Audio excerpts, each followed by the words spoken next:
This podcast is brought to you by Squarespace, and you guys know how much I love Squarespace. In fact, I use it for my own website, adamlerner.net. If you guys want to save 10% on your Squarespace and domain, use the code ADAM at checkout, ADAM, and you'll save 10%. Hey guys, and welcome back to another episode of the Brooklyn PhotoWorks ISO 320 podcast. And before we get into things today, I just want to take a brief moment here to do an introduction. This podcast has very quickly evolved, and we are so grateful to the incredible support that we've been receiving.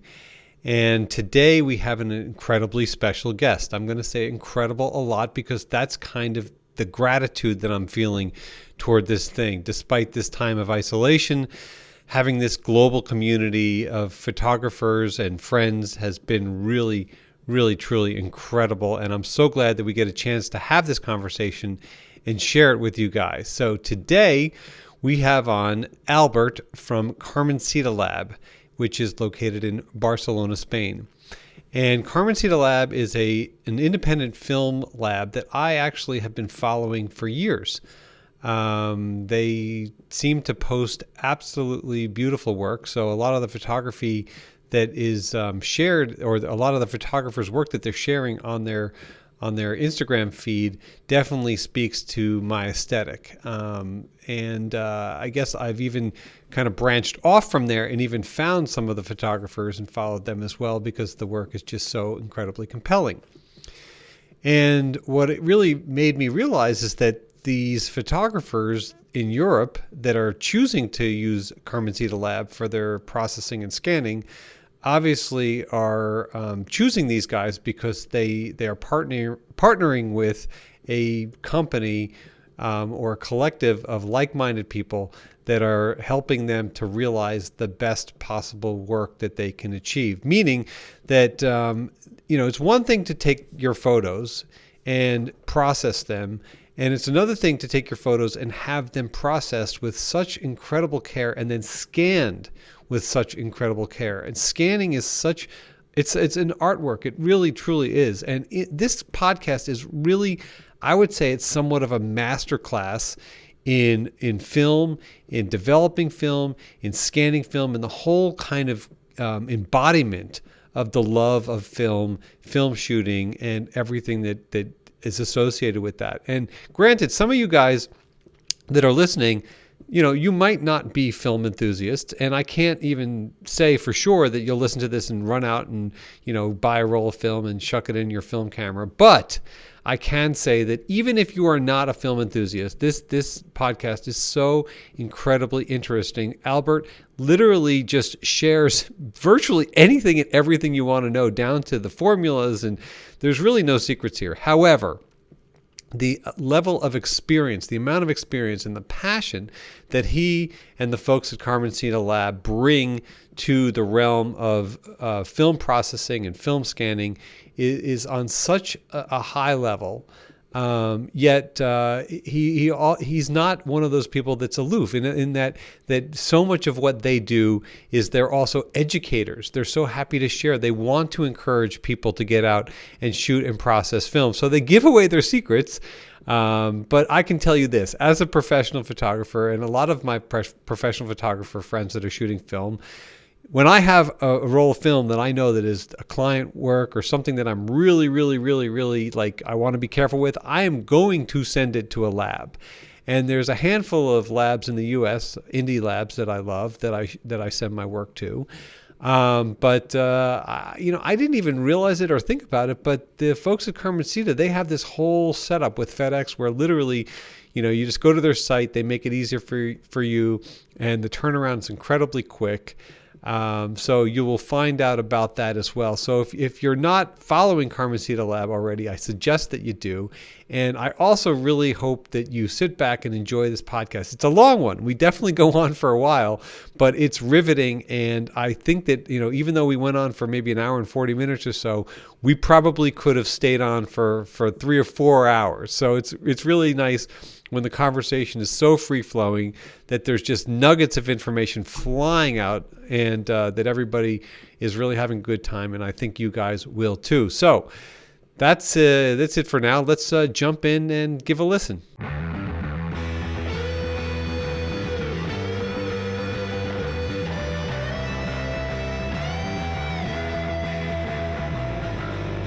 Hey guys, we are back with a new episode of the Brooklyn PhotoWorks ISO 320 podcast. And I am so excited the way this podcast has evolved so incredibly quickly. Today we are joined with co-creator Daniel Silbert. We also have Mark Holstein, which I guess you're now like a co-host, dude. I mean, I don't think we really even need to kind of go into that any further. So I think Daniel, Mark, and myself are pretty much the hosts of this show, which couldn't be more exciting because we bring such different ideas and perspectives and different people into this mix, which is fantastic. And the dialogue that Daniel and Mark and I have is new. I've been having a dialogue with Daniel for like a decade. Mark and I met a few years ago. We've been having a dialogue, and for years I've been thinking, man, I got to get Daniel and Mark together. And it literally could not have been a better idea because the three of us, we're like-minded, and it just took off from there. And then Mark introduced us to Albert from Carmencita Lab in Spain. Now, just to give you some background, this is a film lab in Spain that I have been following on Instagram for a while now. I don't even know how long, maybe a few years. Being a devoted film shooter and also following a lot of film shooters on Instagram, I got hip to your film lab a while ago, and I've always been so impressed and happy to see the things that you guys post, because the quality of the work that you guys are posting and the quality of the processing and scans that you're putting up is so incredible. Like the aesthetic of the work that you share on your Instagram is so beautiful, and it speaks to my sensibility. So every time I see your guys' posts, I'm like, oh man, I love that stuff. I wish these guys were in the US, but I'm so grateful that they're in Europe, that Europeans have access to this level of care and excitement about film and film processing and keeping that whole medium alive. So I just wanted to say, Albert, thank you so much for joining this podcast. That's it, fellas, and everybody. See you. Good night. No, thank you so much for being here, and we're so happy to have you today.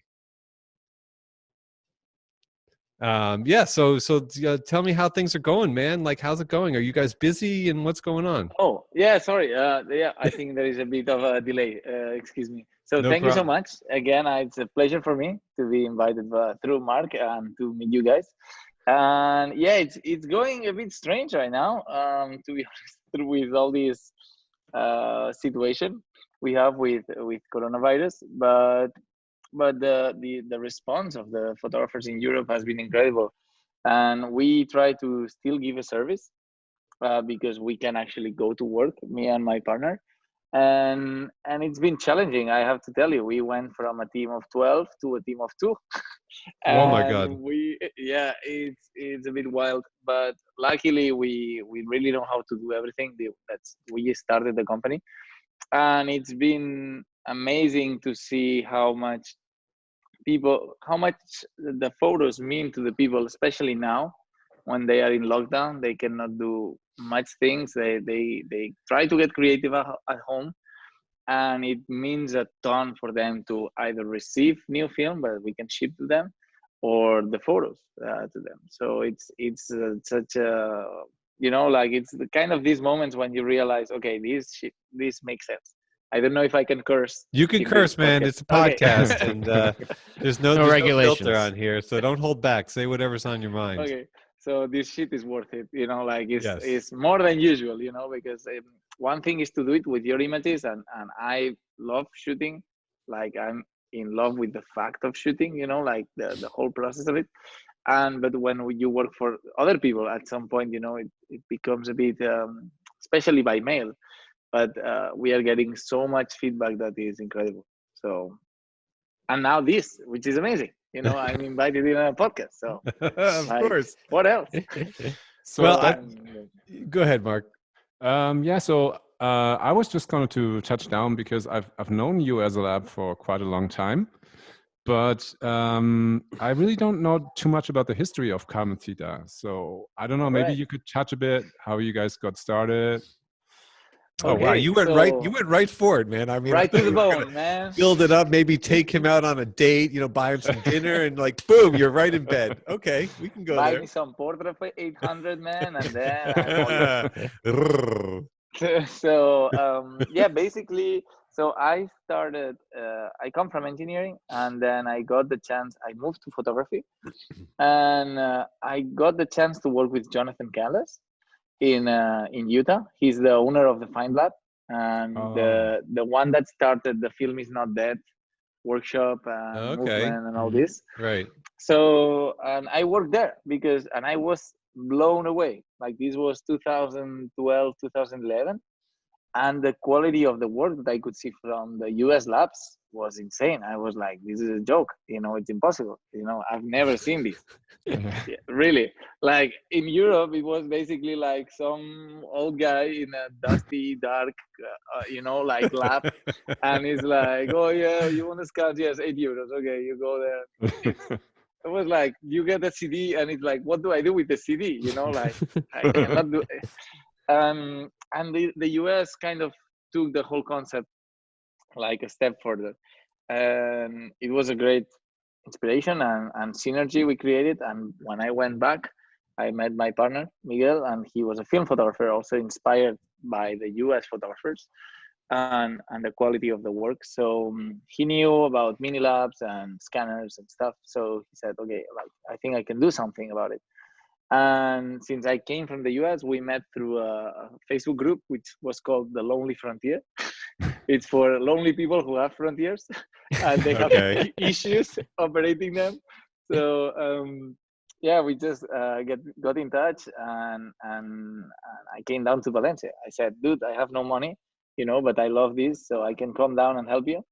And he was like, awesome, but I have no money too, so I cannot pay you.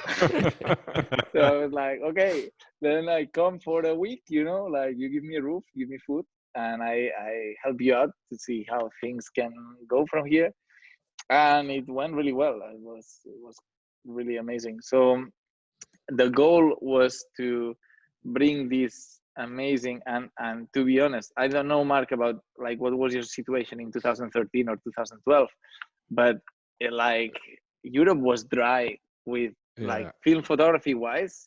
Yeah. It was dead. I just started actually getting back into photography, getting serious. And I watched these videos on YouTube, with people shooting black and white. Back then, Eric Kim and all these guys. And I thought, okay. Oh, Eric Kim. Yeah, Yeah, back I then. remember him. So I thought, it would be cool to like buy an M6 and then shoot black and white, but I had no idea. And then I sent it, like you said, like to these labs with some old guy, and you get some stuff back. And I tried to scan myself with this crappy scanner, and it was like, Yeah. not so good. And then you kind of evolve. And then I don't know, for some reason, I got to know about Carmencita some time ago, maybe 2 or 3 years ago. And yeah, since then I was like, yeah, I gotta send my stuff there, because I had some argument with another lab. I'm not gonna name Really? it. Yeah. Oh, is it the German lab? Maybe. Because That's so basically, funny. yeah, They because, basically, so they copied us. Like oh, yeah. like to be honest, dude, like I was back in the day, so like in the US, I don't know what you, Adam or Daniel, sorry, you were using, but it was basically RPL, Find Lab, Indie Photo Lab. There was a lab called Filmbox back in the day. Indie Film Lab was one that I started using a while Yeah, so ago. they were kind of the kickstarters of this whole movement. Like, Right. hey, we can provide this quality scans for like regular photographer, Yeah. you know.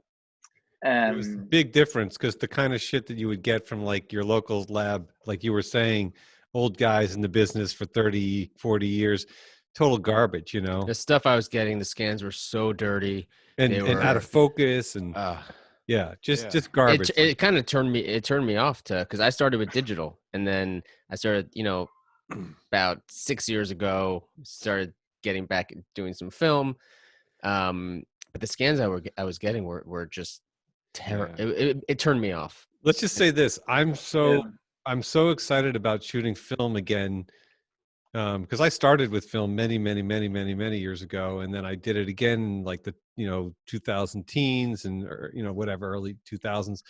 But now with this kind of time that we have, unfortunately, but also the connections I've been making with all of my photographer friends, I actually just bought kind of a cool, unique film stand scanner device, so I can go back and scan all the negatives that were scanned in the last 15 years that look like shit, so I can get good scans finally. Yeah, I think the stands and falls really with the scan. Like yes, if you get a quality scan from like Carmencita or like another good lab, it makes such a difference. Nothing beats a frontier scan. So before we go into, because I'm just like bursting at the seams here with questions.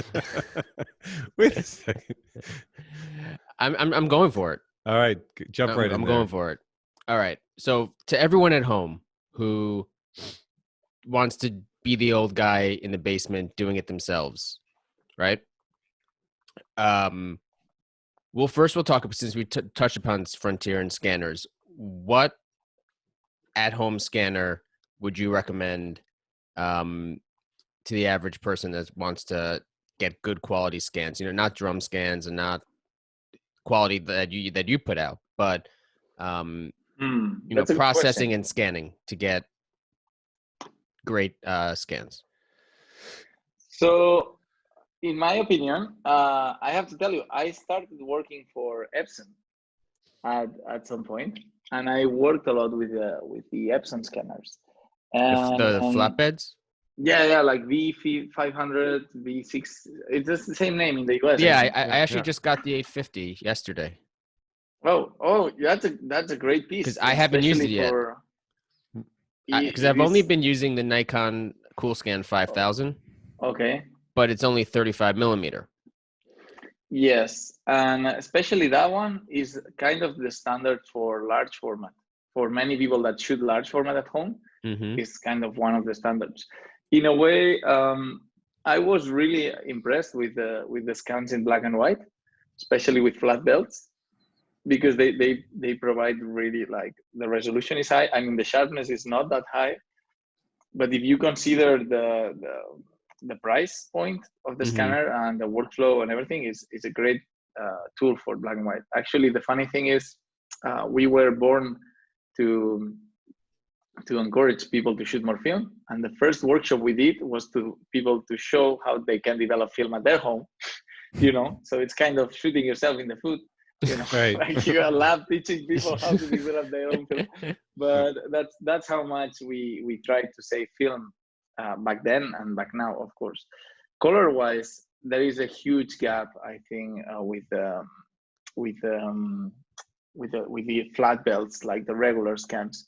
And the Nikons are super famous for reasons, because they did a really good job, but I think they are not so easy to find anymore, right?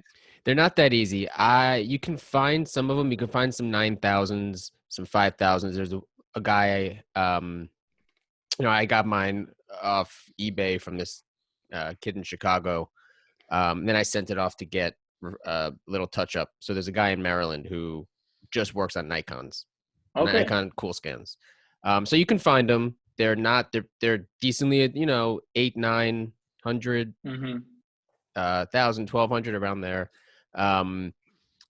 But if you're trying to scan anything larger than 35, you have to go for a flatbed, or obviously there are steps up, but people at home, then at that point for larger, you send out to. It's a big handicap, because large format, the funny thing is, at some point large format was the most medium format was the most we did, because it was kind of, for me, the way I see it, I don't know about you guys, but the 2000s was like, we kind of got drunk with digital. We realized we could do everything digital. And we said, okay, let's do everything digital, even relationships, let's do it digital, And I think at some point we are realizing maybe not everything needs to be digital, Yeah. And I like to think about my conclusion of it is that it's a bit like digital will be a bit like plastic back in the 70s, you know? Like if you think about plastic in the 70s, it was this new material. It was magic. It was cheap and waterproof and easy to use and easy to bend and mold. And everything was made of plastic, like chairs of plastic, you know, cutlery of plastic. Cameras were made of plastic, which they are horrible because they break so much, you know. And I think at some point we realized, dude, maybe this is not so nice to have plasticky everything. And we are going back to the, you know, like we have, like for example, it's so silly, but we work on these like wood tables. You know, they are basically big pieces of wood, like natural wood, and I really love them. And it's something I don't know. I think people who feels for analog kind of feel the same way. And I think that's why, especially medium format is coming really hard. Because it's like this is a beautiful, amazing medium, you know, that's so different than a 35 millimeter sensor. I have friends like I love the expressions when people look at a Hasselblad for the first time through it or something. They say it's like a movie, you know, it's like a movie. Yeah. I just got this, and I'm holding up a Rolleiflex that I just got in a trade. And I've never looked through a Rolleiflex before until 3 days ago. And like it's a movie. It looks like it's I actually just developed this morning my first roll from that. So it's drying in the bathroom. Right. And I am super excited. Just those negatives were huge. And then I got this morning, which is a Fujiga GL690. Yeah, dude, man, I want that so bad. I got it this morning, and it came. The first version. Yeah, I believe so. I don't know. Yeah, it's the Fuji. Yeah. With the 100, it's enormous. My friend got one, and he shot his first roll of Provia with it, and he showed me his self-scanned negatives, and even those were amazing. So I'm like on eBay looking at the. Dude, I got it for 400. Yeah, you can still find them at a decent price. Yeah, that's super good. And the guy like an hour later was at FedEx sending it to me, and I was like, "Thank you." So to get just a little further into at home, and then sorry. No, and then you could. I forgot to mention like one option, which is because the cool scan is really nice, but some photographers started working with the Pacon scanner. Mm-hmm. That's what I'm thinking. I've never fancied it so much because we have the Frontiers, but I've heard from many photographers that used to still ship, that the Pacon is a very good V option for the personal. Mark, is that what you're using? No. They're not. They're using the Fujis, but no. What are you using, Mark, at home? Oh, me. I have an Epson, but the problem with me with shooting film is, apart from that I hate scanning, I never get the same look that I get from a lab. I'm like, why should I waste all my time here? I know it's, of course, you have to pay for the guy's work, but for me, since I shoot like I said, 3 or 4 rolls maybe a month, I would prefer to send it to the lab that I trust and get amazing results back, you know. And I remember when I bought the X-Pen and I sent the first roll to Carmencita and I got the thing back. It was Ektar. I was like blown away. It was just amazing. Yeah, it was the like I was in the same boat. I have a Canon 880 or 8800. Okay. You know? Yeah, it's whatever. Same era as those Epsons. And I remember buying that thing and doing my own scans. And then I sent some stuff out to Indie Film Lab and I had them Frontier scan.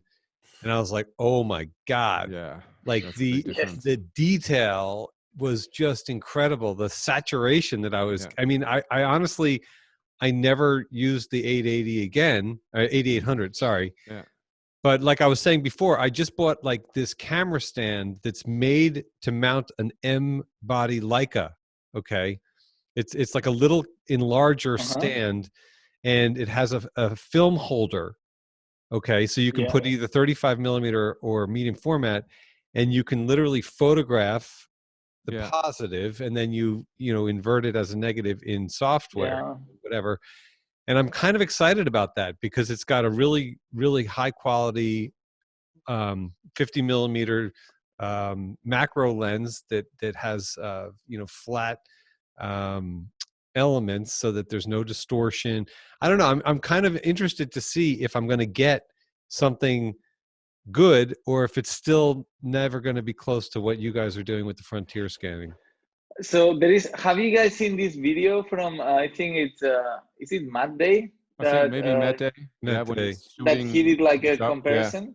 Yeah, maybe. with, Yeah. I What think did he it's compare? self-scanning. So self-scanning with a negative supply and like a DSLR, ProLab, and drum scanning, is it, or Imacon? I don't Maybe. remember. Yeah. Like the three kind of, like Yeah. send it to the lab, forget about it, and it's a very interesting video. It's kind of lengthy actually, but it's super interesting because he evaluates. It's cool. He evaluates like the different aspects of it, both quality, sharpness, but also workflow, color range. Not only like sharpness or anything. Also like how much I hated my life doing this. It's like from 0 to 10, Right. Yeah. And that Well- is song that is 10. Well, now we got nothing but time. Well, what was his conclusion, just in a summary? I think if you shoot a lot of 35, the Pacon is a great option. If you shoot a lot of black and white, the flat belt like the 850 or the 700 is a great option.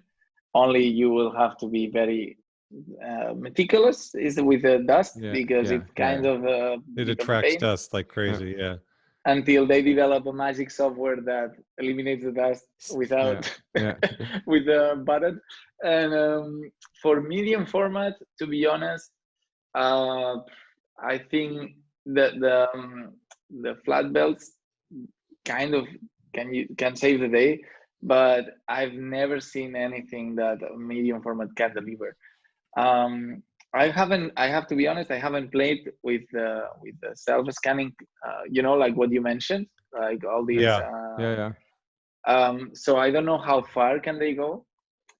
This is something I guess we will see. I mean, the thing that I like about this particular camera stand is that it was specifically and only designed for you to take an M body, like a body.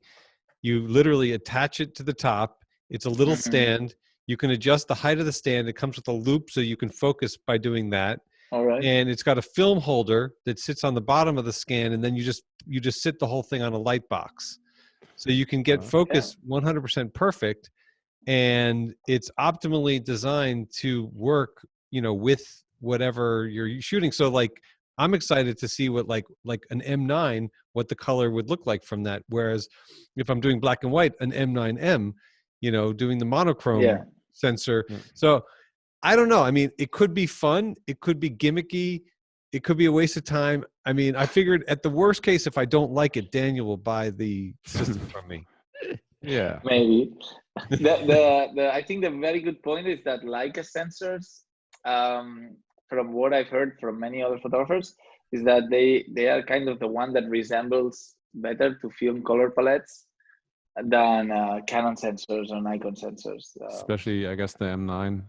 Yeah, it's a Kodak sensor, But, I mean, that's the idea, to use the M9, and so I have the M9 and the M9M, both of which have the original Kodak CCD sensor. M9 is color and the M9M is monochrome. And my philosophy in my mind is that I'm going to use the M9 for color scanning and the M9M for black and white scanning, and just see what happens. I mean, it's, it might be, in my view, it might be a better workflow, because trying to use the flatbed scanner and get the dust off and get the negatives to lay flat and then bring them in and wait for them to come into the, like that is such a tedious process, I think.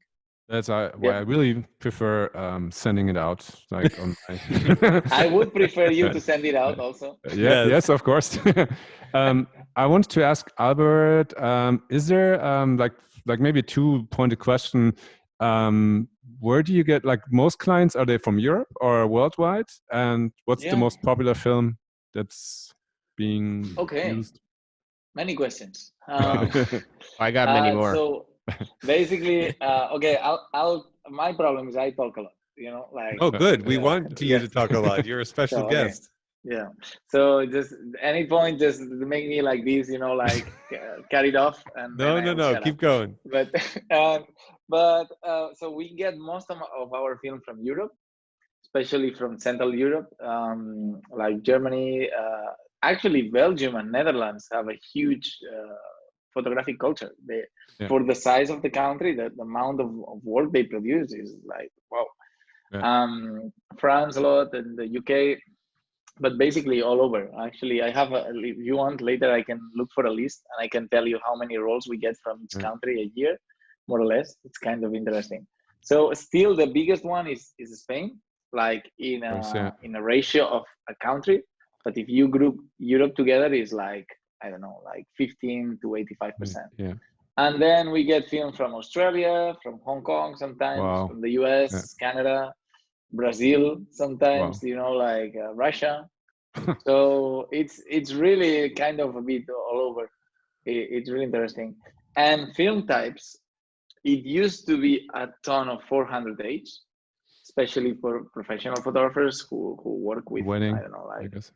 weddings or documentaries, or I don't know, like, especially there was this big trend in 2012, 13, 14, about like super creamy tones and softness and highlights.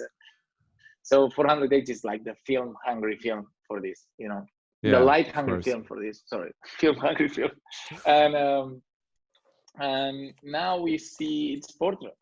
Really, Portra 400 is the king of the hill, dude. It just sells out everywhere. Same for me. Same for me, because I shot the Pro 400H, and then I don't know. I tried a roll of Portra again after some time, and I just for some reason like it a bit more. I guess I don't know. It's just really nice. Scanned with the front here. Yeah, there is all these kinds of theories, by the way, of like Fuji looks better on a Fuji scanner, like Fuji 400H looks better on a Fuji scanner, and I don't know. Like, I think the range of possibilities you have of in the scanner and after the scanner can really bend the film whatever you really want. Very much. That's the beauty and the evil of it, because a good scanner or a good scanner operator can really bring things to the next level, and a bad scanner operator can make what you've probably already seen in many times. I mean, not you guys, but just like, No. Do you notice, I was talking with a friend, and he mentioned that he used to shoot a lot of Tri-X, and now he won't touch Tri-X because he thinks that it's a completely different formula. What are your thoughts on that? Because now he's strictly HP5. It's true. That he's totally correct. And sometimes, so I mean, black and white is silver, and silver is very expensive, and so they came up with different formulas, and especially when they had to bring Tri-X from the death and make him come to life, they added a lot of tint to it, inks or dyes. Dyes, right? So we can see it sometimes. We receive the same like Tri-X films with same labels, but one is so purplish and the other is gray, like the emulsion. And if you do a pre-bath before developing, like, you will see there is like, I don't know, petrol coming out of it. Oh my God. Wow. Yeah. Do you know when the transition happened, about what year they transitioned to the new formula? I think so. I don't know exactly. I mean, there is people that know a lot more about these technical aspects. I know, like, after they discontinued back in, I think, when was it? Was it in the 90s? I don't remember. And when they bring it to life, they use a different formula already. They went bankrupt. They sold it for like whatever, for nothing, and then I think, do you remember there was especially photographers like Salgado and all these, they were pushing for Tri-X to come back so hard. Yeah. They made it come back. It's kind of like these stories of. What would and- what sorry. would so the HP5, right? Am I saying that correctly? H5? Yeah, HP5. Yeah. HP5 versus, because that formula hasn't changed. Exactly. So are there people that prefer the new Tri-X over, I really don't know. or are you seeing less I Tri-X think now than you used to? we are seeing a bit less Tri-X than we used to. And I think, especially in Europe, you have to think about Ilford is a UK company, Yeah. and people feel kind of attached to it in a way because we've been seeing it forever. Like anybody that's been on a darkroom, everything was Ilford, like from the papers, the filters, the holders, the trays, everything. So there is kind of a more familiar attachment in Europe, perhaps, to the Ilford films. Probably the same way people feel about Kodak Maybe. in the Exactly. States. Yeah, because Kodak was like like almost like a family brand for people. Yeah. It's funny because I shot in college. I did a lot of black and white shooting, and I did all my own processing and enlarging everything. And I only shot Tri-X. I tried T-Max. I didn't like T-Max at all. Okay. And I would bulk, buy it in bulk and bulk load, blah, blah, blah. But I only ended up shooting on Ilford paper. Ilford was my favorite paper back then, Okay. And interestingly, when I got back into shooting film again in the 2000s, I really only was shooting HP5 for black and white. I really didn't shoot any of the Tri-X because I didn't like it. And now I guess I have a much better understanding why I didn't like Tri-X anymore. That's really for me as well, because I've always wondered, like when you look at these old shots, for example, Thomas Höpker shooting Muhammad Ali, with a fist like that. Yeah. And that looks just so amazing. I heard it was Tri-X, and when I shoot my Tri-X, when I tried it, it never looked like that. So I'm like, okay, Well, that's a good thing. But what I've tried was Acros. So Fuji Acros 100, and the first one, not the second one. And when I got the lab scans back, it was amazing. That's what I thought black and white should look like, really deep blacks. And so I think I like Acros a lot. Acros is a completely different story. It's like, and I was always curious about it. Like, why was it? And when the Ortho 80 from Ilford, I don't know if you guys talked about that, but that was kind of I don't know. I haven't shot it myself too, but I was really shocked about the fact that Ilford was announcing that film. I don't know how you guys were feeling about it. I had it on a side note, but I wasn't sure if it was going to be good, bad. I don't know, because I shoot very seldom like black and white. So I was like, oh, I don't know, maybe try it sometime, but. Daniel, no, I haven't. I've really stuck to, from shooting color, portrait. Yeah. Usually 400, 800. My black and whites have been Tri-X, and but I've never really been like that in love with it. But I kept hearing that all people shot Tri-X, and I was looking at photographers from back in the day, and I'm like, let me keep at it, and and so I'm just starting to try the HB5, and have about 6 medium format rolls that I got to develop, and I have about 4 35 millimeter. So I gotta get to it, and that leads me to also asking, what's your go-to developer? That's a very good question. Because there's so many options, there's so many dilutions, there's so many ways to do it. And also I want to get your opinions on monobaths. Okay. Well, many questions. Okay, so for us, we started doing XTOL, and then we moved to HC 110 because it was really flexible.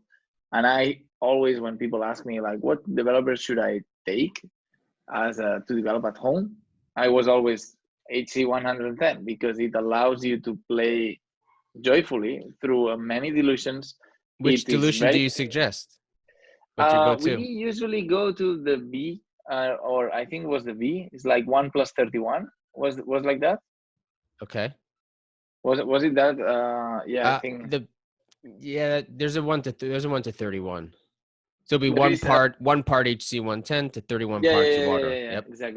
exactly. So that was one, and but we use Ilford DDX, you know, I don't know. and so Ilford DDX is the how to say, is the film that the developer that is especially meant for high ISO film, like Okay. 32,000, Oh yeah, 3200. yeah, Sorry. I like 32,000 film. You got 32,000 film? yeah. Yeah, 32,000, man. You can see in the night. So Ilford DDX is the most expensive developer they make, but it's they say it's the one that controls the grain better. Mm-hmm.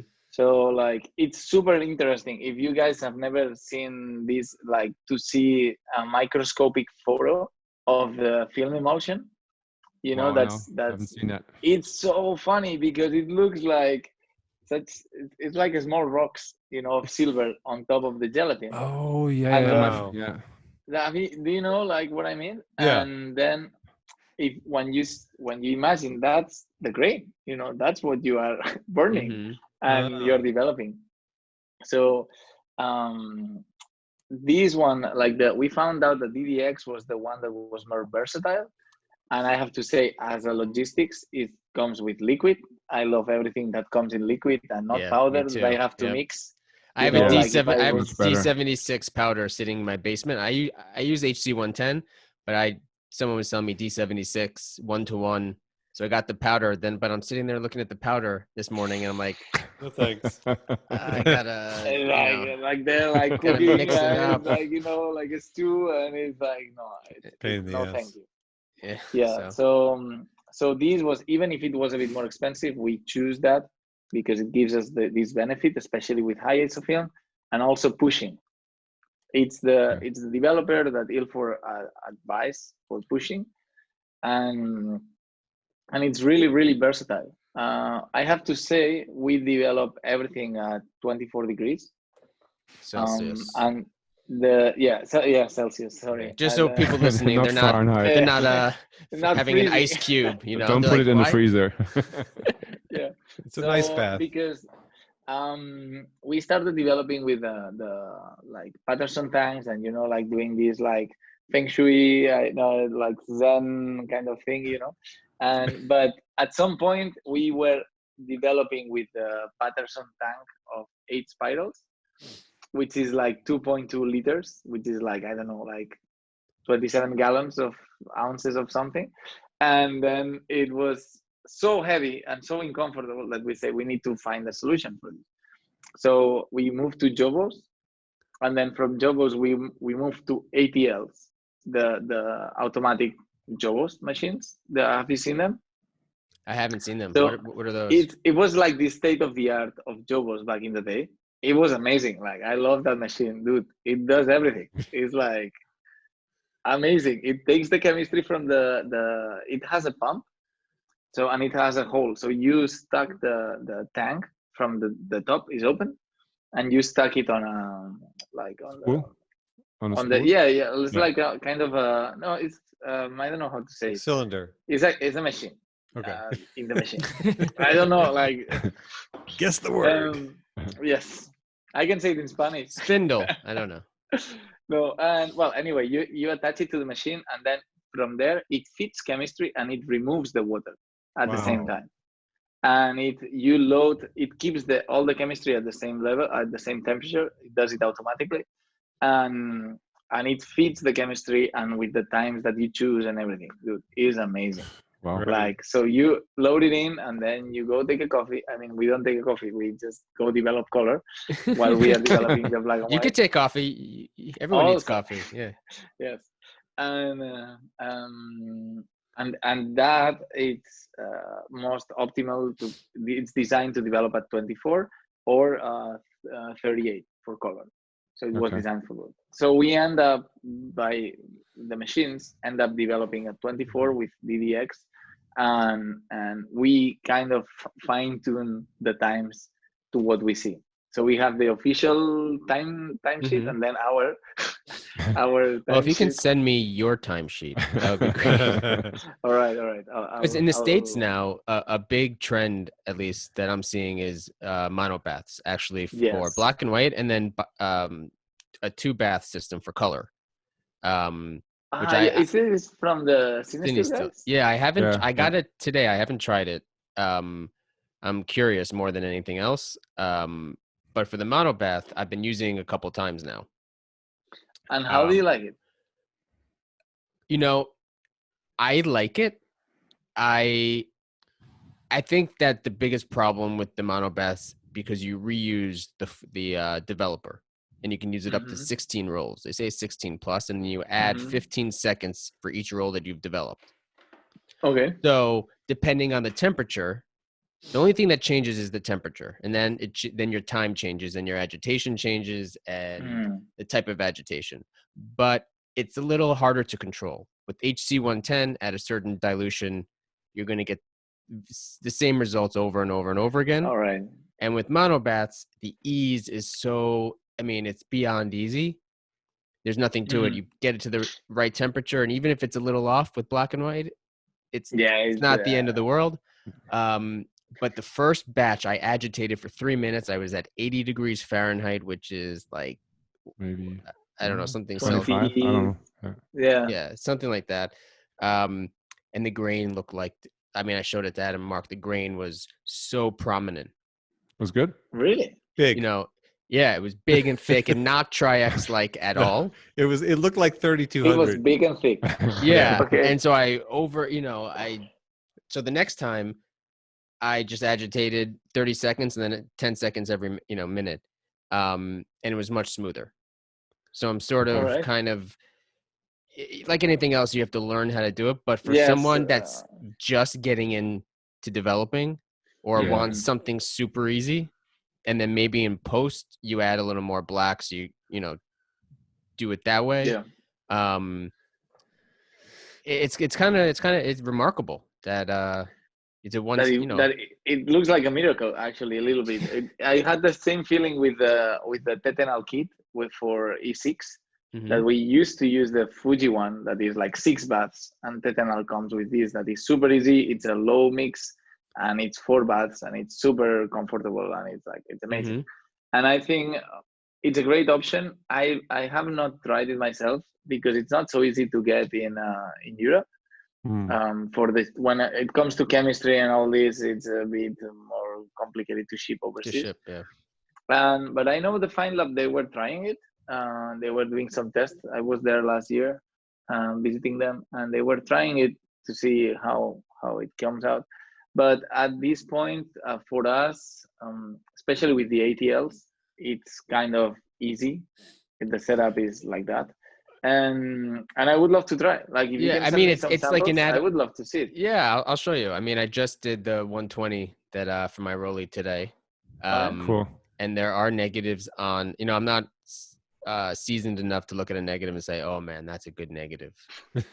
For me at this point, if there's a fucking negative on there, there is something black in it. Then I'm good to go, but I will definitely send you some scans. I'm going to try this 850 out for the first time today as well. Cool. Awesome. And see what we got. 'Cause it's nice, especially during the times we're in now, to be able to do things at home. But there's no replacing the service you offer and the kind of quality that.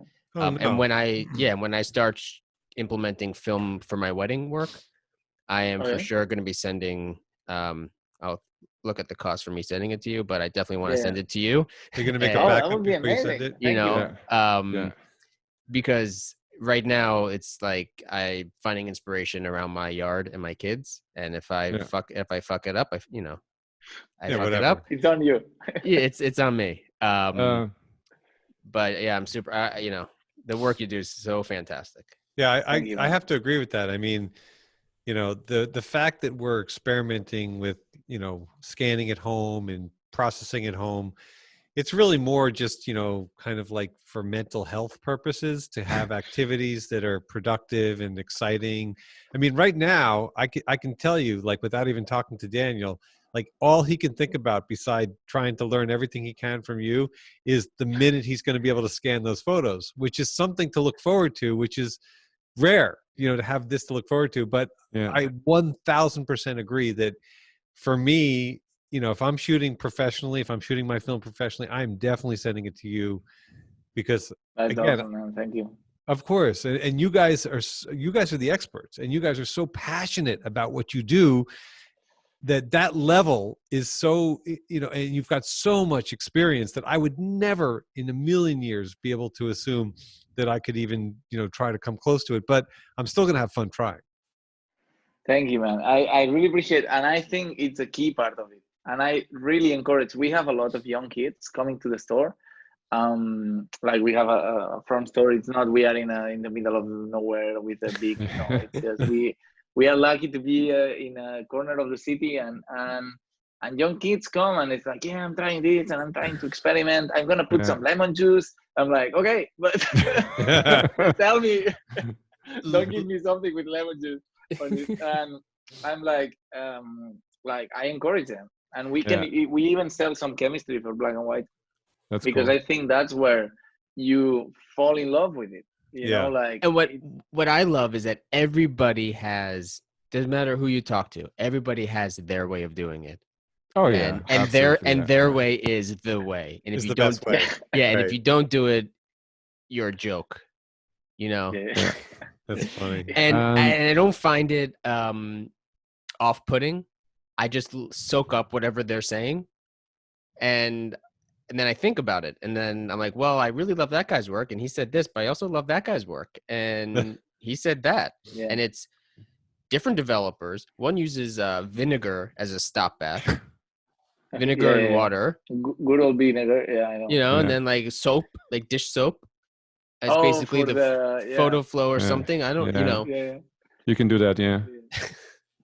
Yeah, it's so playful. I think it's amazing. That's what I've mentioned this before, but that's what I like most about film photography, is that you have imperfections in it. Like sometimes when I load a roll, and then the first shot is kind of like halfway, or I don't know, like just getting some light leaks or something, or shooting with cine still film, that is something that you cannot recreate in digital, at least to my opinion, and that's something that makes it really magic. So that's why I love shooting film. Yeah, for us, we try to be very technical and perfect and correct for all these professionals that rely on our work. Of course, yeah. And it's been very interesting because I'm super honored, guys, that you have our lab so highly. Like, I really would love to show you around if you come around and to see what we do.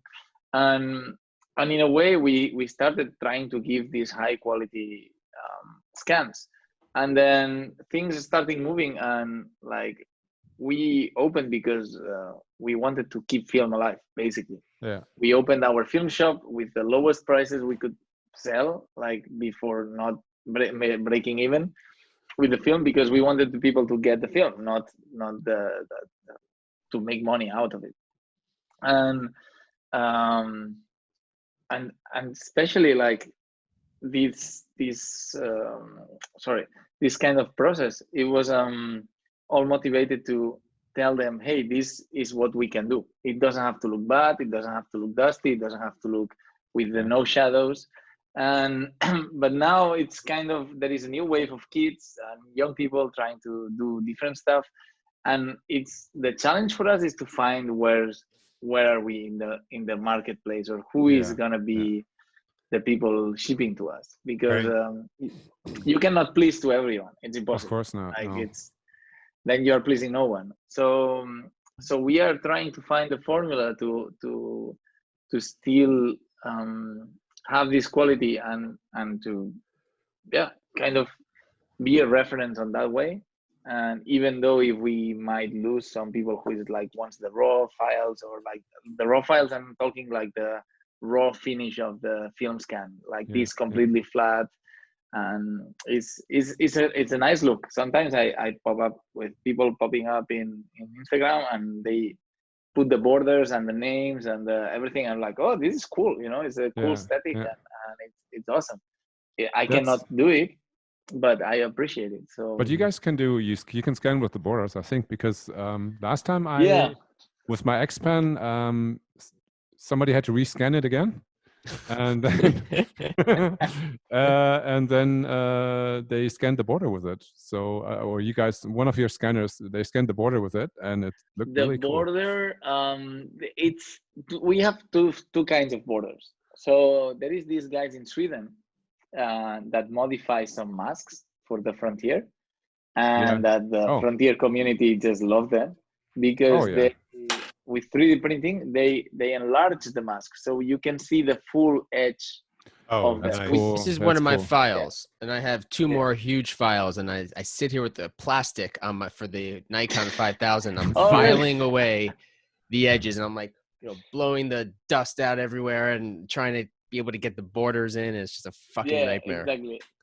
But, so these guys did it with 3D printing and very clean, and it was perfect. Cool. And or it was the Noritsu. With the Noritsu, yes, the Noritsu does another thing. So the way scanners 101, very very quick. The Frontier basically takes a picture, the whole picture at the same time, and then it makes like a micro movements to interpolate the image and make a larger image. The Noritsu feeds all the film in and then spits it out. So basically, what it's creating a super long strip of digital image, and then it's cutting in the in software. Wow. That's how the Noritsu works. Is there? Why would someone prefer the? Is the colors different? The colors are different. Yeah. And so for black and white, Noritsu's like the go-to. Yes. Indie has a really good video about it. They posted in YouTube a few years ago, and it is like sometimes we realize in the Frontier we would scan a very contrasty scene, something like an acros or like a tri-X pushed, and we would put it on the scanner and it would be like what the fuck? Why is this pitch black? You know, like why is this like it looks off? So we took it off. Look at the negative. Like there is shapes. I can see some lines in it. So the Frontier, because it has a contrast setup by default, and the Mr. Fuji who designed this thing had no idea this would become like what it became. Really, like there would be a whole cult from it. So it was made for the consumer. So it applied a very strong contrast. It has all this software that you can make it even like to make your face a bit like slimmer and everything if you want for Japanese people. You know, it has all these capabilities inside. But of course it's all removed.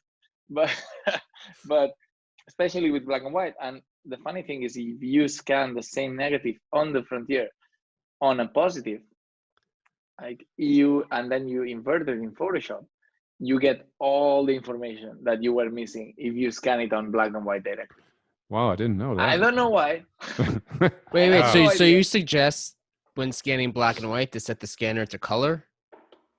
In the Frontier, it works like this much better. You should try on the Epson. That would be. I do it on my Canon. I scan it as color, and then so you don't scan as black and white? No. Oh, you're asking to. If you have a black and white negative, to try to scan it as a color and then invert in. As a positive. As a positive. So it's not gonna apply any curves or anything to convert. So the way it works, when it scans the negative and you have the scanner on the negative setting, it applies a correction based on this is a negative. In the Frontier, we realized this. So for a while, whenever it was a film that was kind of contrasty or edgy, we were like, we scan this whole thing in positive and then we flip it over so we can get the maximum dynamic range that the photographer captured. But you cannot scan. Okay, go on. Sorry. Again, I just want to ask you about panoramic images, but you cannot scan those in the Frontier, right? because some lab told me they can only scan it with an Noritsu. Which lab was that? Yes. That I mean, was Photovision actually. yes. So the thing is, and dude, the mask for the panoramic goes for $1,000 right now on eBay. For the So frontier? all the labs are like asking to the Swedish people, please create a mask Create a on 3D mask. printing Right. for this, and but yeah, because they were so rare. So the go-tos were 645, 6x6, 6x7. These are the go-to masks. But then there is this type of masks with special formats and stuff like this.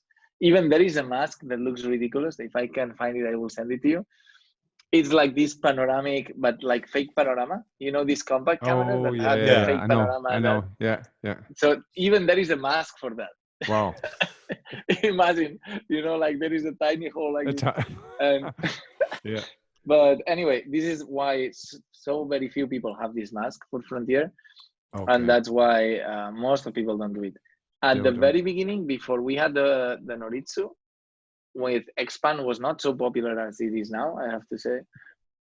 We were scanning, I think it was three single shots, and then we mixed it up in Photoshop, and it was really hard to get like the three on the same color. You have to align and make the lines right and everything. Yeah. Wow. But that was the way, like good old fancy Photoshop. But the Noritsu really expands the whole thing. And it's easier. I think you can do one take, and then it's much easier. Yes. Do you have?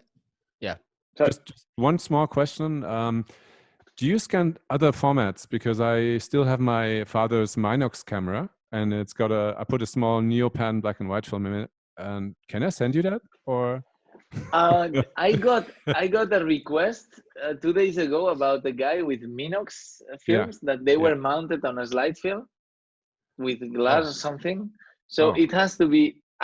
We have a huge flat belt, which is like a monster Epson, but it's a Fujifilm. It's like it can scan your butt, without a problem. Right? And in that one is 2,700 DPI, I think. So we can put it in that, and it can render that, but it's tiny. It's muy pequeño, man. It's like no pasa nada. Since you talked about DPI, what these at-home scanners, I'll call them, have like 6,400 DPI, right?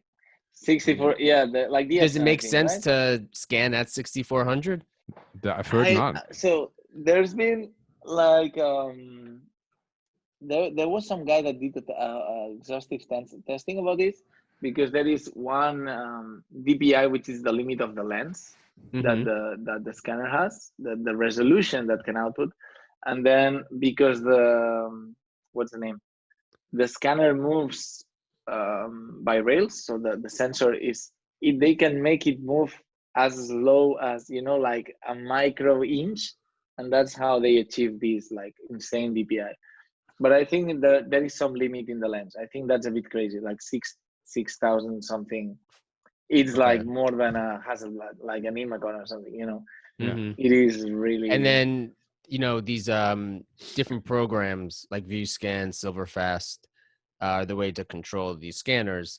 Do the number of samples that the scanners use, how much of a difference does that make? My ViewScan could do up to 16 samples of the image. But this is really? Does that make sense or no? It makes sense, but it's I have to say I'm not that familiar with ViewScan. When I worked, it was more with Epson software, because in the what we see with some kinds of software is that they were meant to try to make a final image, because there was no Photoshop or Lightrooms back in the day.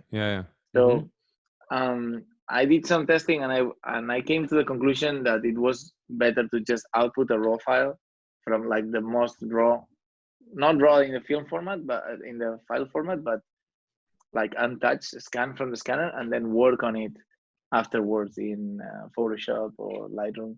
That was my experience with it. I don't know how much. There is one really cool thing of the Frontier that I really love, and is that when it scans, it makes a preview. So you see a preview. The preview is the size of a credit card, so it's tiny, on the screen, and you can adjust through that. But the cool thing is that you change cyan red, magenta green, and yellow blue. That's all you can change, and density. But when you adjust it and then you scan, you can actually see how the light of the beams are changing in the intensity. So it makes a beam for every channel, red, green, and blue, and it changes the intensity which it outputs, from your adjustments. Wow. Which is incredible. I want to ask you, how long does it usually take you to, or like 35 millimeter roll, if you want to scan that in a Frontier, how long would it usually take? M size, it can take about 5-6 minutes, I think. That's the smallest size. Okay. And XL is about 14 minutes. But that's with you guys probably have that automatic mask, so you don't have to go one by one. Oh yeah, no, that we have to do with the 120. Oh, okay. The 120 is fully manual. Okay. Which is it's love and hate. I can imagine, yeah. It's a lot of time. But yeah, the 35 is about 5 minutes. But the good thing is when you start correcting, it starts advancing the film. So usually when the goal for somebody that's coming and training in the scanner is that to beat the scanner at M size, to correct the film faster than the scanner is able to scan. Yeah. That's kind of like the goal for that's when they are trained. Yeah, exactly. Yeah, it's funny. Otherwise, you see them like correcting, like, okay, then next. Oh, right, because then they're taking too long. They're not efficient. Yeah. Then they're out. Yeah. I think my favorite scan operator was actually you, I think. I sent one roll, a couple of rolls. We told him he has to say that. He's not biased or anything. No, the look I got was just the way I wanted. It was perfect. And I think like everybody has their own kind of, because it used to be always different guys like at Carmencita that scanned it. And like you always get some different, but it's not that easy. Yeah, with the color science. It is. I mean, it's very interesting with Mark because he just requested to have one film scanned on the Frontier and the Noritsu at the same time to see the difference. So I think it would be cool if you talk about your point of view. Well, yes, I sent it to Adam this morning. Yeah. I was just going to interrupt really quickly. He sent it to me this morning. Okay. And why would you send it to me, Mark? Because he likes me better. Oh man. And without knowing which was which, and without even looking on my computer, because I always, my phone is only so good, I immediately had a preference, even looking at small images. So which one? Frontier, without a doubt. I mean, I've, and again, like I personally, like I've always preferred the look of Frontier scanning. That was one of the reasons why I started using Indie Film Lab because I could get things scanned the way that I wanted them, and I could give them notes and get incredible results. But I never. But now I would definitely send film out to you guys. I wasn't even sure that you took stuff from the U.S. Good to know. Yeah. And actually, fun fact is that we have a partnership service with FedEx. And you can actually buy the shipping in our website, and we book it, and there is a FedEx guy coming to your house. Wow. And And what's someone from the States, what's the turnaround time? So FedEx say like FedEx comes to pick it up, and then to deliver to us. Yeah, and then how long? I think it's depending. If you are on the East Coast, it can be 24 hours. If you are in the West Coast or Central, I don't know, how do you call it? Yeah. Center. Mm-hmm. Yep. Not Central America, but the center of the United States. If you are in Iowa or like Minnesota or something, it takes about 48 to 72 hours. But in the East Coast, that's amazing. Yeah. I had another question that I don't want to forget. And I'm sure the answer is yes, but I just want to get the answer anyway. So I have a whole bunch of film, like literally, I have a drawer, like a file cabinet, like Okay. right next to me with just tons and tons of film. And part of the reason why I bought this little film stand was to kind of play Don't with it. downplay this little film stand. All right, it's a pretty freaking serious piece You're of psyched equipment. on it. I'm psyched on it. It's going to be awesome. Harvard, yeah. But my question is, can I just send you a bunch of film and have you guys scan it properly? Do you guys Yes. just take that if you know, like you no processing because it's been processed? But I mean, I have a bunch of stuff that needs processing too. Oh, and it's not cut. It's film is uncut, right? Some of the film is not cut. Some of it is cut. Most of it's not cut. I love you. If it's cut, I hate you. I hate you. Well, You know? most of the film that so all the film that I sent to Indie Film Lab, Okay. that's not cut. All right. Really? Because you asked for it, or they never cut it? They didn't cut it, and I don't, or maybe it was so long ago I don't remember. Maybe I selected. Yeah. Some of the other film, unfortunately, because it was so long ago, it was cut. You know, that's just what they did. They just cut it and put it in a little envelope. Yeah. But it's cut in 5 or so. Yeah. It's a pain in the ass because you got to individually load each one. I understand. But the medium format stuff, that's the stuff that I really want to be scanned properly. I mean, I have some 35 too, but anyway, so that's a service you can just offer. Yes. Okay. Yeah, we do that, and because we get so many requests, and it can, some people is like, I have 2 pictures to rescan. It's like, okay, this is the price. And someone else is like, okay, I have 100 images. What's the price of this? So we adjust, and because it's so variable, we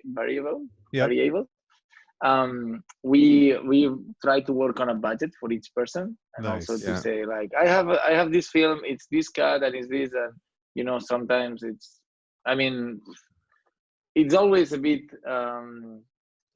hard because I want to do the job, but I need to adjust on the time it takes. Yeah, time is valuable, of course. Yeah, especially like the roles that are cut, and this takes a bit of time. But it would be amazing. Yeah, we would love it, and try to make the best out of that. Funny thing is, fun fact number 2 is that, so there is this photographer from Switzerland. She's her Instagram is Paolini. She's working a lot of self-portraiture, and we follow her work for a while, fully analog.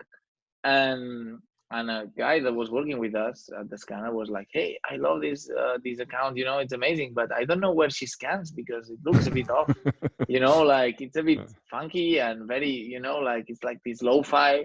And should we drop her a line and see if she's interested in trying these scans? So she sent, I was like, hey, this is amazing. Do you want, we can do a rescan of 1 roll for you, or 2 rolls, and you compare and you see if you want to keep working with us. Amazing. If not, it's totally cool. And if not, it'll self-destruct in about 5 minutes. Yeah, exactly. You'll never see your film again. Never. And she sent it in, and she was like, what the fuck, guys? She take one day to reply, and she's like, I'm crying seeing my pictures. Aww. Like, I had no idea that these images were there, because the old lab didn't even were able to scan this. Like, and I could tell some of the roles were super badly developed because the colors were all over the place. Like, but she was like, this is amazing, because I'm seeing images that I thought they were lost 5 years ago, and you pull them back, like Triax, and bring them back to life. That's a great story. That is like, and she's still working with us, and we are doing a book with her now, and she has everything rescanned here. And this is actually the for the good or the bad, I don't know, but the power of the scanning. Yeah, it plays a huge role. And that's the one thing that I was going to bring up, is that there's like, I think a lot of people get into photography, Instagram, because they have the instant gratification. You take a picture, you post it. I mean, how many times have you seen like friends that have a new dog or a new kid, and they literally just on their Facebook, and there's just like hundreds and hundreds and hundreds of like the images are like they're too far, they're crooked, the exposure is completely off, they're out of focus, and it's just like there's everywhere. It's about the moment, Adam. The moment. Okay, so moment aside, so then as people get more interested in photography, they realize, oh, I should learn how to edit. And then they go into Lightroom and they figure that. The point that I'm trying to make here is that it's so essential to partner and understand that so much of the creative process is completed by the scan. That the scan is a creative component to your. It's a complete partnership 100% between the photographer and the lab. Absolutely. And people have to understand this, that as much as we're talking about, at times the fun that we're having with self-developing and self-scanning, that the really serious stuff, like when I have a commercial shoot, I take the images and I send them to a professional retoucher. I can retouch okay, but I am not an amazing retoucher. I understand my limitation. I know that there's people that are much better at it. It's the same idea. So people have to understand that it's worth it 1,000% to partner with a lab like you guys for this kind of stuff. I think I love this reflection and this way of thinking, because I think it tackles a very essential point that we forget often, is that what does it mean to be a photographer? Like, does it mean that you have to do everything? Like you have to sit in the computer editing your work and cropping and adjusting, or it means that you are on the field talking with your subject or framing or capturing the moment. For me, a photographer is somebody that is behind the camera working with the light, not a guy behind the computer. This is not true. My idea of a photographer. Yeah. This is also one. Yeah. Go ahead. Yeah. No, sorry. Basically, just like this. Like I feel like with the lab, we try to give more time for photographers to be photographers. Yeah. And not be editors or like whatever. And on the flip side of that, also, I've mentioned on this this podcast before, but so it sort of been drilled into my head that in the digital world, there's so much manipulation of the photos. There's you Photoshop this in Lightroom and the contrast and colors and having never really worked in a darkroom before I had, I was blown away by the similarities between a darkroom, between the processing and how you process it, how you make a print, how you make a negative, and the negative should be as flat as possible so that just like the raw photo, all these similarities. And now I'm like, it's the same fucking thing. Yeah. You're dodging and burning. You're spending 20 minutes on one print. Yep. And it's mind blowing. Oh, wait till you get yourself an enlarger and you start making your own prints. I mean, you'll literally like days of your life will start going disappearing. Like you will get so... I'm happy where I am having two kids, but the time it takes, I started buying all the pieces for it for an enlarger. Right. And then I was like, it's so hard for me to find time. Yeah. Like for me, it's just, so I have my Canon ProGraph 1000 right over there to the left. For me, it's just like, what Albert said. I just try to shoot, and then I'd really like to just source it out and just get the results back. So a lot of people enjoy the process of developing and scanning or just making prints and all that stuff. I just prefer to outsource that and just get the results. And the cool thing is about shooting film is like, you maybe you wait till you got 3 or 4 rolls, then you send them off.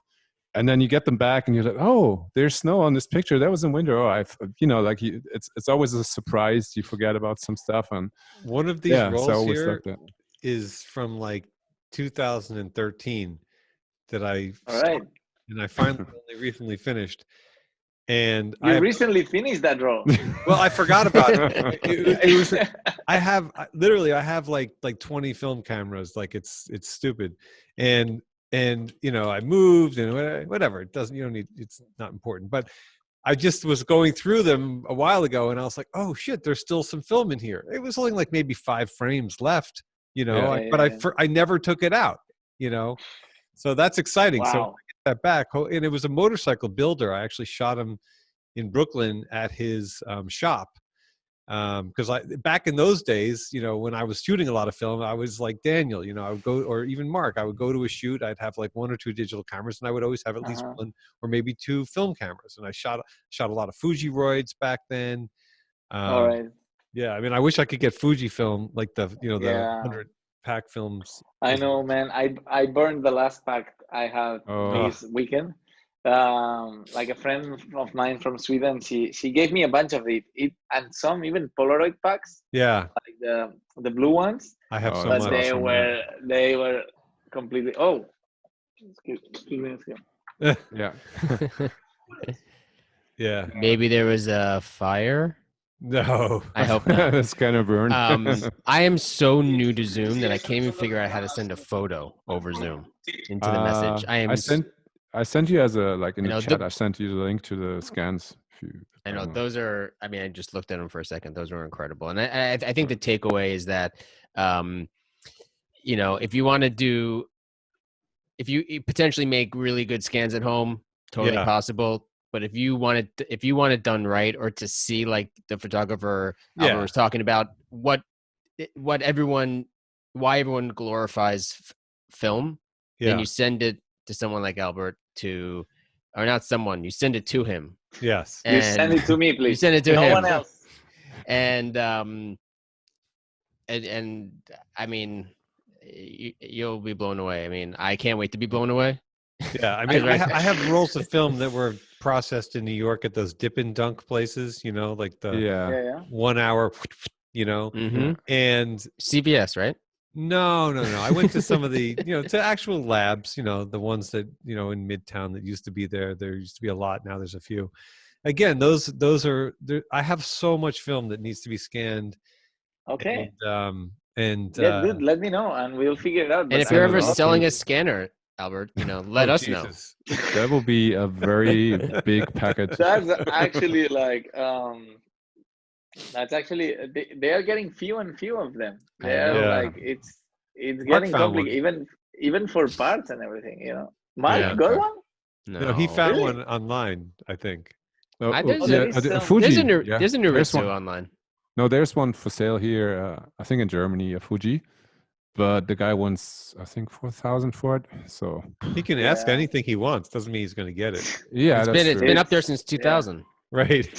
There's been a Noritsu in eBay from Cristo Rey something, and he's asking like 20 grand or something. And Oh, this yeah, there is yeah. like this advertising. I've seen this like for Done. 10 years. I think. I've seen Yeah. this I've been advertising. watching that also for a couple of years. I'm like, I don't have 20,000 for that. You don't? It's crazy. I don't, Albert- I don't really have Mark, a job you right should now. buy the Naritsu and the Fuji and start your own film lab. What else are you going to do? I'll send you all I- my stuff, Mark. It would be my dream to just have my Wait own a second. scanner We're going to put sometime. Carmencita out of business. So this was only to steal my intel. I see. Oh I my see. God. HC 110 1 to 31. Okay. Yeah, 24 Yeah. degrees Celsius. Yeah. There we go. No more So, than 2400 That's DPI. the big secret on the internet today, guys. Spoiler alert. Albert, I wanted to ask you Yeah. about your photography. What's your favorite cameras Oh. that you like shooting? 35 or Okay. medium format or whatever format? Go to. So for I don't know, dude. It's so hard to tell because at the same time, the problem working at the lab, we see Yeah. so many different stocks and cameras Yeah, that yeah. you always think like. I'm telling you, like when Daniel showed me the 6x9, I was looking at the 6x9 2 days ago because some dude just sent like few rolls of it and scanned XXL like maximum. We have it's you amazing. seen our samples page, guys? No. Like No, so have to just check. check it out. And the samples page we have, it's every film format, every scanner, like the both scanners, and every resolution. And you can zoom 100% with the loop. It's amazing. So XXL on a 6x9 or 6x7, it's insane. Okay. And I saw the results. I was like, dude, I need to look for one. And I knew it was like somewhere around $400, $500. Yeah, it's not So it's like, in good and then in this, good shape. Yeah. Yeah, but now coronavirus and everything. No, it's not the time for me. I Yeah. wiped I have the whole process. I had it outside, then I put I wipe it down with a Clorox wipe, and I Okay. wipe the entire camera down, and All right. it's sad and scary, but you know. It's crazy. Yeah. So But wait, anyway, did Albert tell us his favorite camera? yeah, film? I'm always skipping the questions. I look like a politician, It's like, but They're all um, so good. They're all, you know. yeah, everybody's welcome to my. Yeah. So 35 millimeters. I always fall in love with the rangefinders. Yeah. I really so Yeah. I started with the Olympus 35 SP, that from my grandpa. That was Wow. great. Mhm. And I finally got 1.5 years ago my Leica, and because I work at the lab, I had to buy the weirdest Leica of it, which is like the M5 that Yeah, I was nobody gonna likes. say That was so M5. So cool, I man. take the M5. That's the Yeah. one. That's the one I want next. And Yeah. you know, they're hard to find now. They're And not it's that the easy. Yeah. black ones. The black ones are amazing because they have like this matte finish. Is amazing. Which one do you have? Is that an M5? Adam is No. showing M3. us. M3. M3. Oh Yeah. yeah, Yeah. that's so. That's also my other wet dream because I Yeah. love Cartier-Bresson Ooh. and I love the Yeah. So yeah, exactly. Well, I'm And getting on the phone with my local shop, and I know he's got two M3s in, double stroke, single stroke. all right, all right. Everyone comes stuff. on here, and then we have them spend money. That's just how it goes. That's a single stroke. All right. Yeah. So yeah. Anyway, this is for 35 millimeters, Yeah. and this is my perfect. Although when I had What lens do you have on your M5? I have the 35 1.4, Nice. but I saw the documentary about Cartier-Bresson, a new one that they released. Well, it maybe not Yeah. new. It's from, Mm-hmm. but and I was like, maybe I should get a 50, because he was. And if you're gonna always get a Never hurts. 50, just get an M3. Yes, yes. Yeah, Yeah. that's true. Yeah. So You need a lens on every but- camera. Yeah. yes, It's a requisite. yeah, and then medium format. I don't know why. I always love the Rolly, especially the 2.8. Yeah. I could never buy one because I could not find one, and I had not the budget. But I fell in love with the Hassel, the Yes. 503, the CW, and the black lens. Oh, that's a nice Yeah. one, Adam. It's a 3.5. It's a 3.9. Oh, and you guys both have the viewfinder. on The top, Prism. like Yeah. the Yeah, it's Prism. pretty Yeah, cool. Prism makes it easier for us Ah. old guys.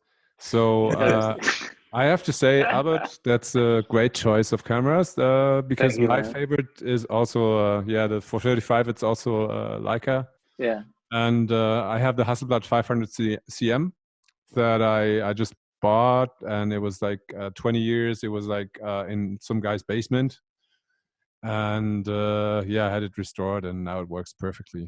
So, but All I'm thinking about now is that film drawing that's hanging in my bathroom, and seeing what's going on with it. That stash, the fresh stash. yeah. You know, Yeah. and then you touch the bottom. Is it still a little tacky, a little sticky? You gotta wait, man. Don't jump the gun. Come just on. get a blow Yeah. dryer real quick. No. Real quick. Just You don't not want on that hot, shit to just start curling up. real, Yes. Yeah. And I don't know what is your favorite cameras, guys. I don't know if you've already talked about Yeah, this. yeah, No, I mean, I think we're all. Hasselblad and Leica. Yeah, I think for me that I'm having so much fun, especially I'll say it. I enjoy the meter on my Rolly, that it has a light Alright. meter, and Right. I actually enjoy it. You're not gonna Um, get punished for that. Some people are like, oh, you should look outside. Look, man, I have a Nikon F100 that has 5 autofocus points, and the meter on that thing's incredible. And that camera is a fucking blast to shoot with. It's awesome. Yeah. I love it. So- Yeah. It's almost So- like digital. So I'm enjoying. I'm really it's not like digital. Oh, that was below the belt, man. Wow, that really hurt me, man. Nah, And then just I joking. love my M3. My M3. Yeah, the M3 is the best. Yeah. Yeah, the M3 is I have an M6 as well. so smooth. But just the feel of the M3, the all metal, which is my Mark loves his MP. there's something so nice about that. It feels so good in the feel. hand. It really does. It's incredible. heavy, It but does, it's yeah. small, and It's balanced. the viewfinder's huge. You can see, so you always see pictures of Bresson and old photographers with both eyes open. Right. I say this all the time, Yeah. I can't do it on any of my. I wasn't able to do Same. it. Yeah. And then I picked up an M3 and I had both eyes open and I got it. I Yeah. understand Okay. how you're Yeah. able to do it. Yeah. But the M5 is very. Adam and I have talked about it a lot. I almost bought one. Very Albert. enticing. Like there was Really? a guy who put one on the Leica classifieds, like right when the coronavirus shit started happening. Yeah.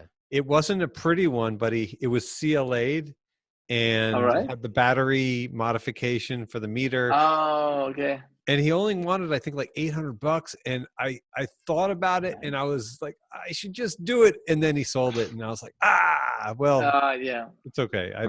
Yeah, I saw a few in Japan, and they were trading for like 1,000 something. Yeah. Right. There, and the best thing is you can always sell it because Yeah. it never goes out. You never lose money. Yeah. No, never goes out of style. Yeah, that's another thing. Is the Japan prices are always usually a bit higher. I went there like very naive, thinking, oh, I can make a good deal. Let's check out the stuff, and then you look at the Hasselblad prices and Leica prices. And it's like double. Then not double, but it's quite high. So don't really. They know their stuff, so you there's no good deal making there. It's the same thing with anything. Japanese are just so meticulous with motorcycles and cars and denim. Yeah, it's crazy, man. Yeah, it's another level. It's another level of collection. I mean, I remember when the Japanese guys were coming to the flea markets here, and just they would have like the best stuff, in perfect condition, such rare stuff, and like just everything. So I can only imagine what it's like in Japan, like a whole different. And they have hundreds and hundreds of cameras. Like So there is two types of shops. Like the ones that are like mint pristine, like like you can eat off the floor, and the ones that you cannot touch it with a stick, like because everything is completely packed. Like you only see like a third of the camera because they are all stashed in diagonal. One on top of the other. Wow. And you have to ask the guy that he removes like 1,000 keys that he has, and then opening like which one do you want in Japanese, of course. Oh, and you're like, I gotta go. I would love to do a trip like that, man. Just go to those places. Do it. You gotta go. If this shit is over, I'd like to go to the grocery store, let alone Japan. Oh shit! Yeah, I don't even want to do that. I know. Yeah, it's so fucked up. So fucked up. Are you thinking about shooting at home? Like, are you feeling like shooting at home these days or not? So no, I get bummed out. I'm just shooting stuff for like selling, like if I have so much stuff lying around here. So this motorcycle part can go, this can go. I'm just selling stuff that's just been lying around here for years, but any creative I mean, for me, I have two young kids and I love taking pictures of them and my wife and we have trees blooming. You can probably hear them in the background. My son yelling right now. Yeah. Trees are blooming, flower. I'm just trying to do as much as I can with all my different types of cameras and just experimenting. And yesterday in a trade, I got a 1958 50 Summilux Chrome, and I was just put it on my M10M. I put it on my M9, and where is it? And it's downstairs actually. Oh man. And it just makes you fall in love with. It sounds. Well, this is why we do it, because we love talking about photography and we all love photography. But it makes you fall in love with it over and over again. You pick up a different camera with a different lens. You put a new lens on it, even a lens that's not new to you, but you've had it, but you put it on a different body. It's amazing. Yeah. Or stuff that you sold and you regret and you buy it again. Yeah. That's what I usually do. And like, these deals, these trades, all these things, it's exciting. It's new stuff. Yeah. And then if you're not using something and it's not sentimentally important, let it go. Right. Get something else that you can work with. And if not, like you said, it all holds value and you just sell it. Which was the hardest to let go for you guys? I know mine. I just let go of my M9 monochrome. Okay. And that was very hard for me to let go.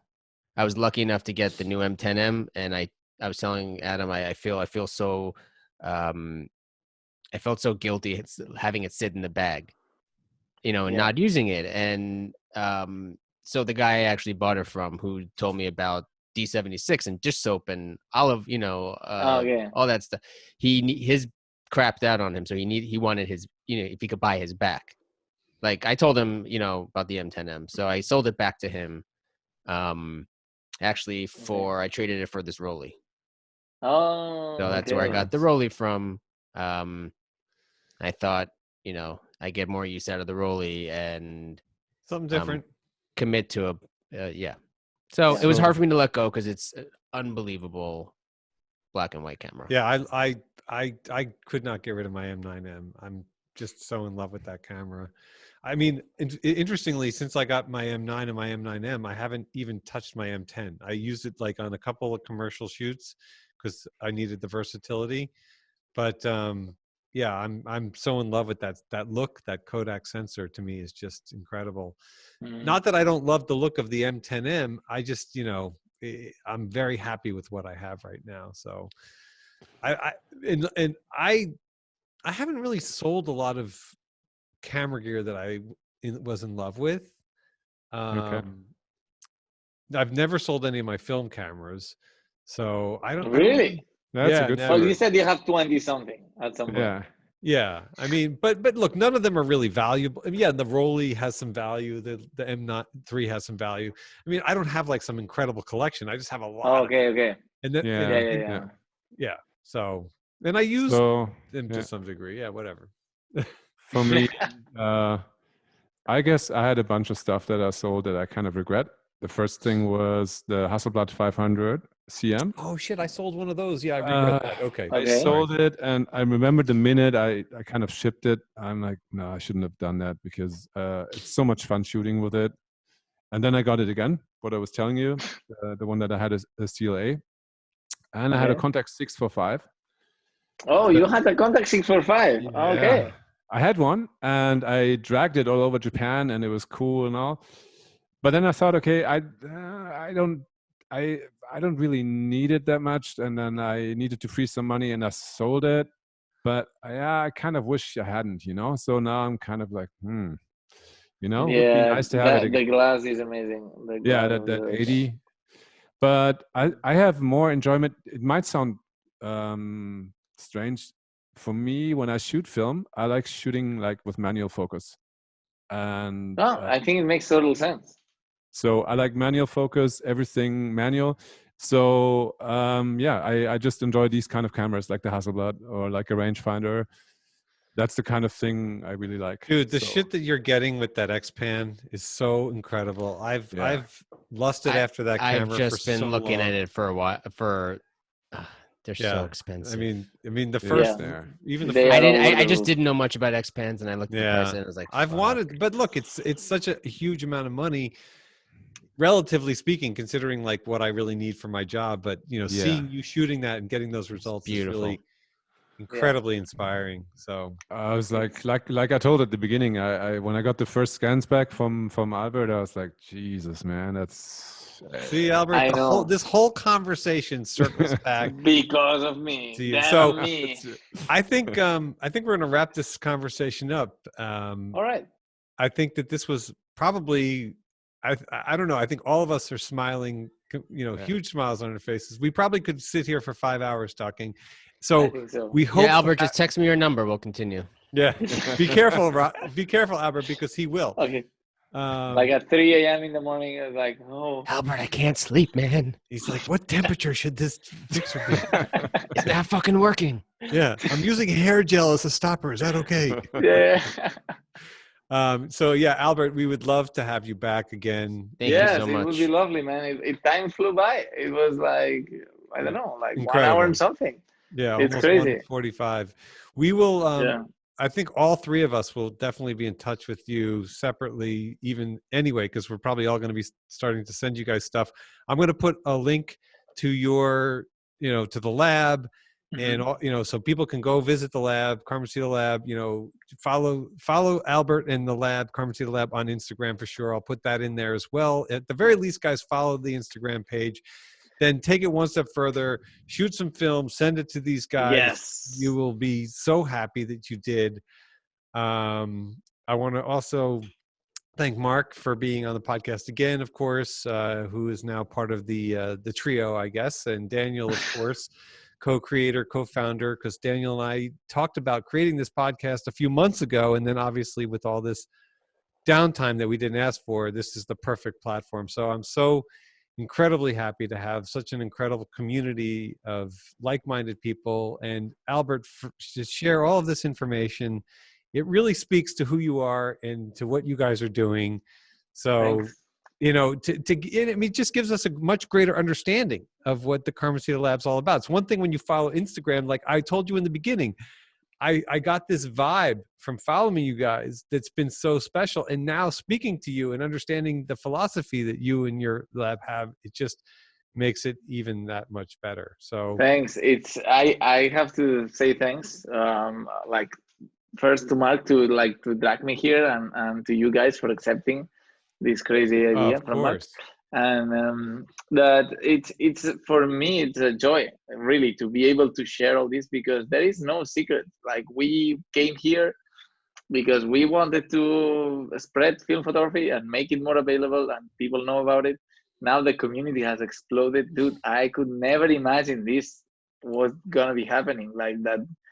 There would be a film, like YouTube is full of Portra 400 videos, and it's insane. Like, it's crazy. Yeah. And now there is many labs opening, which I think is very healthy.